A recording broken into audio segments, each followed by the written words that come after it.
we've been putting together new case studies for our banking app clients.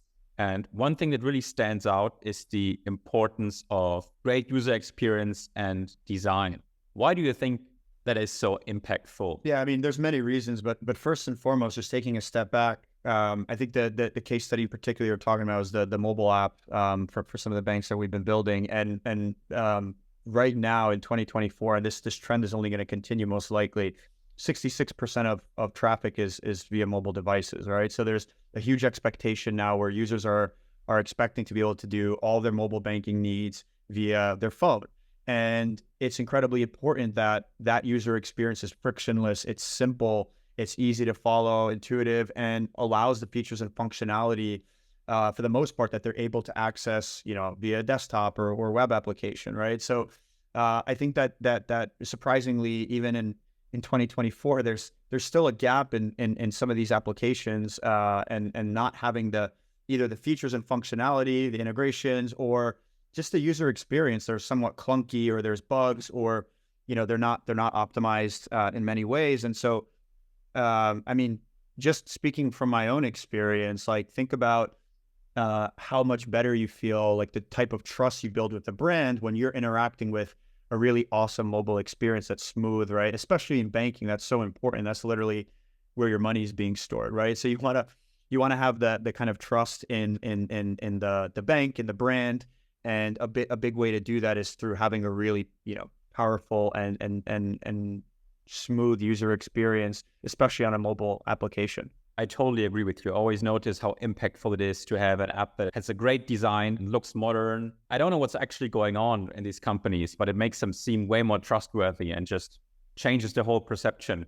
So my question is, why are there still big banks with millions of active users every month that have horrible apps that look outdated? What are the reasons? How can this happen? Yeah, I mean, I totally get it. I've seen that before. It is surprising, but at the same time, we got to cut them a little bit of slack, because I think what happens, especially in a space like banking, it's highly regulated. It's been around for a long time. So think about the amount of legacy systems that exist, the technical debt, some of these core banking apps and platforms have been around for so many years, and it just in general makes it harder to innovate. There's so many hoops to jump through.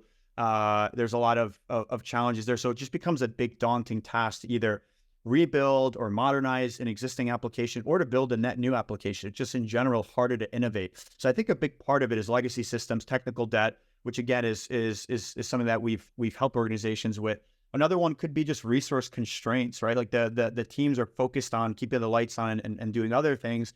And maybe it's not the core priority right now, or maybe they don't have that exact expertise. It's quite possible that it's not something that they don't have, if it's a native app like iOS Swift engineers or whatever it may be. So it could be a resource constraint, budget constraint.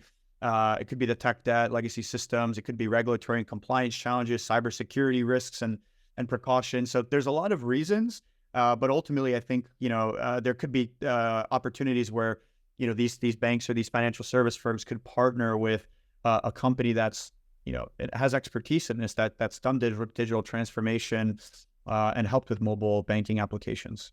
For big companies, financial institutions, and banks that are aware of this situation and that are aware that they need to change something, what is Euvic's approach here? How can Euvic help early on in the process? And what are the first steps usually?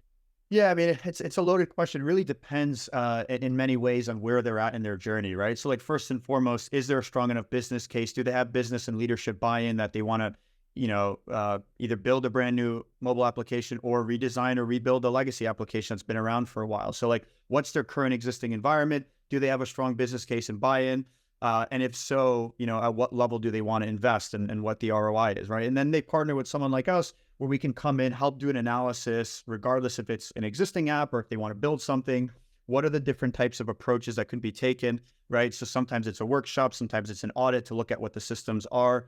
What are the different capabilities or technologies that could be used in order to rebuild or modernize the platform? Thinking about the end user journey, right? And really understanding what are those key functionalities that the users want and need. What are important ways to be able to leverage the data that's being collected there and create better experiences for those end users. and a whole slew of other important questions to be asking, right? And that typically happens in that workshop process. But again, it's just understanding where they're at, taking a step back and thinking, what are the different approaches? Like, what are the different teams that we would involve?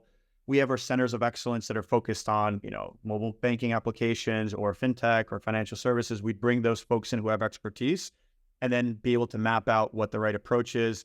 And, regardless of where they're at, whether it's really early stage and they're planning, or you're already in potential execution phase and you need to, improve velocity, or just help, with quality, assurance, or building out certain integrations or other features. So, there's a lot of different ways, but I would just say just working with a trusted, reliable partner that has experience and expertise is probably the most important. They can bring those insights to you, challenge your assumptions, and come up with the best approach.